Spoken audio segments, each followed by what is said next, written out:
So, for this week, we're going to get started thinking about our rhetorical listening essay. And in order to help you, so let's look at the discussion.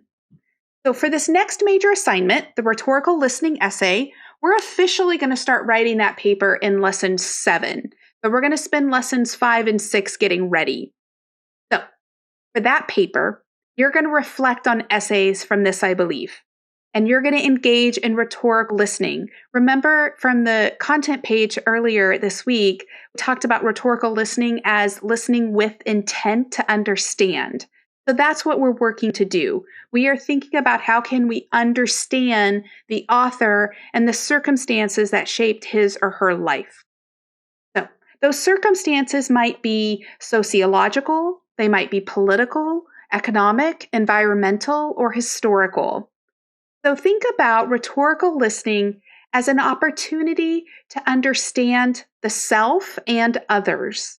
So, in other words, when thinking about how we promote understanding, think about the essays that led to new insights. Was there an essay in particular that had you thinking a little bit more? You're like, I didn't know that, or consider that, or think about that.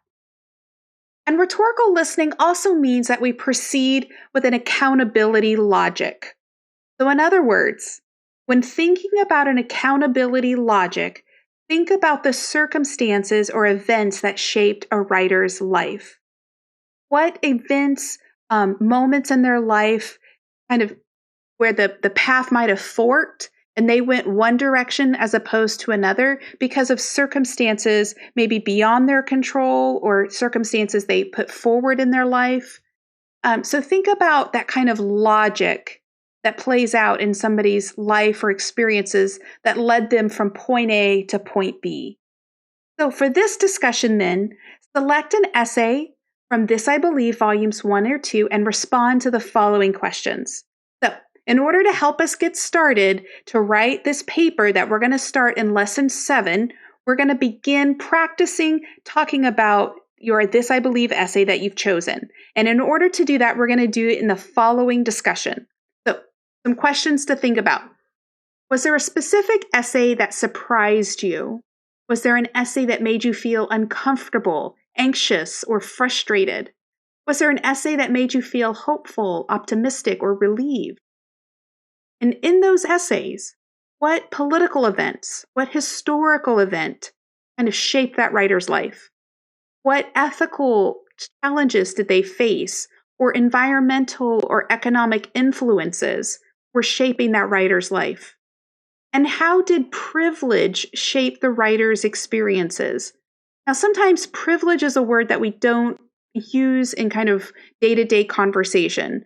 So privilege would be those factors in our life that kind of move some barriers out of the way. Or if we don't have privilege, it might put some barriers in front of us. So for example, thinking about privilege through the lens of disability, we might say that somebody is bound by a wheelchair, when really they're not bound by a wheelchair. They actually find mobility. Their life is able to move in new directions, and they're able to go places and do much more than they ever would have. What they were disabled by then isn't necessarily the wheelchair, but the disability is when we only have buildings with stairs to get into them, or when we don't have restrooms that are handicapped accessible because they're too narrow for a wheelchair. And then a person who uses a wheelchair can't access a building, or they can't use the restroom when they get inside that building. So it's not the wheelchair that's disabling, it's the circumstances that we've put in place that limit a person's ability to access their environment. That's what's disabling. So in this case, coming back to privilege, me being a person who is not physically disabled, I have privilege because I don't have to think about how am I going to access this building? How am I going to get inside? How will I use the restroom? I have the privilege of having an able body, and therefore I don't have certain obstacles in my way. So looking at the essays, is there one that demonstrates privilege, that the author had privilege that others don't?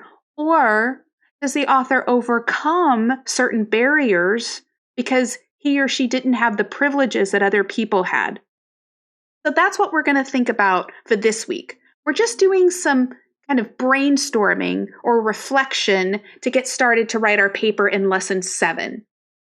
So the only essay that you can't write about this week is Temple Grandin's, and that's because I'm writing the essay about Temple Grandin. So for drafting your discussion, right, I want you to maybe look ahead and review the final assignment requirements for this paper, but also think about this as a low-stakes opportunity to reflect and brainstorm, ramble, solicit feedback from your peers and from me. So for your original thread, you're going to post about a 250-word, 2 to 3 paragraph reflection on one of the essays, answering the questions above.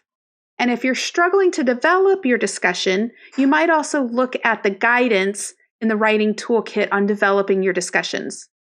After you've completed your thread, you're going to reply to 2 of your classmates' postings. So rather than seeking to change someone's mind, seek out more information, clarification, or elaboration. And this assignment will be evaluated as a completion grade. So the purpose of the assignment is to give you an opportunity to practice academic writing in a low-stakes environment. So one original thread is a 33, one original thread plus a reply is a 66, and one original thread plus 2 replies is 100. But it has to meet the requirements of the assignment. So let's look at my model.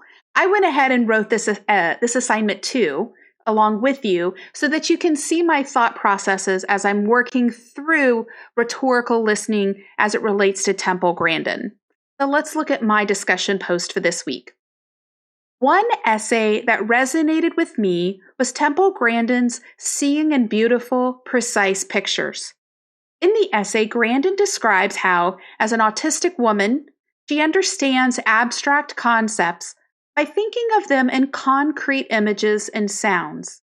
Because she is autistic and understands abstract concepts such as life, death, love, and nice in concrete ways, she took that understanding and applied it to her work, creating humane slaughterhouses that eased cattle's anxieties and suffering in the moments leading up to their death. Now, notice here what I've been doing up until this point, that's just summarizing Grandin's essay, not doing anything else. That's just a quick 2-3 sentence summary of Grandin's essay. But if that is all that I did, I wouldn't be meeting the requirements for the assignment. The other thing I have to do is carry it one step further. I have to summarize, and then I have to analyze. So let's look at my analysis. And I even tell you, here's what I'm doing. Thinking more about the sociological circumstances in the cattle industry in the 1970s, I think that it must have been exceptionally difficult for an autistic woman to work in that industry at a time when people weren't concerned about animal welfare, disabilities rights, and women's rights like they are today. You know, thinking about this essay, I can't imagine in the 1970s that there was a conversation about animal welfare and women's rights like we have today. And that must have been really difficult for Temple Grandin to navigate. It's really a testament to her perseverance and her ingenuity and her creativity that she was able to kind of work at the intersections of both disability and gender and animal welfare in a field that was really probably predominantly male. So Grandin's work and experiences shaped the conversations about the ethical treatment of animals and in turn, the ethical treatment of the autistic community. Now, this is where I start to think a little bit more about Grandin's essay in light of my own circumstances and my own experiences. Thinking about trying to understand where Grandin is coming from a little bit more, her essay was not entirely or especially surprising to me because I have an adult 20-year-old autistic son named Toby who is also very literal and struggles to understand abstract concepts. For example, notice I'm giving you a specific example. My son is not able to answer what and why questions because the answers tend to require more abstract thinking. There are too many different variables and responses. So instead, we have to frame questions in terms of A or B, yes or no, one or two.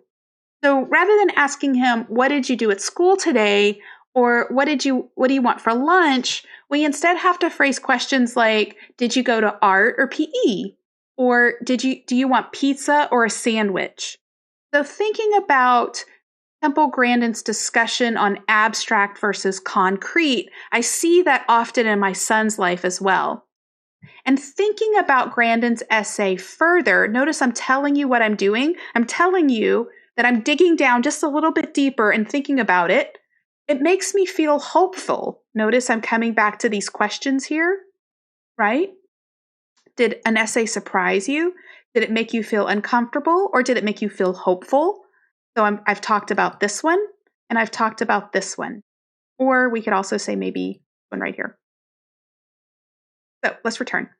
Thinking about Grandin's essay further, I feel hopeful because Grandin's experiences have shaped the world for the better.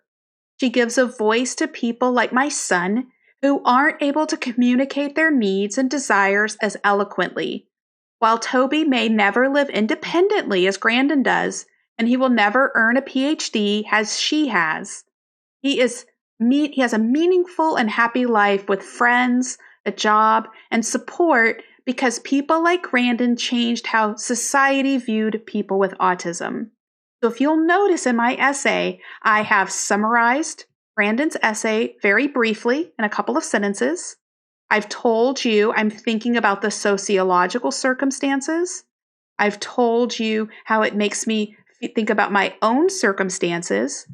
And I've told you about how it makes me optimistic and hopeful for the future. So those are the rhetorical moves that I employ in my discussion about Temple Grandin's essay. So you want to select an essay of your own from either volumes 1 or 2 and engage in rhetorical listening in this discussion forum in order to help get us set up and start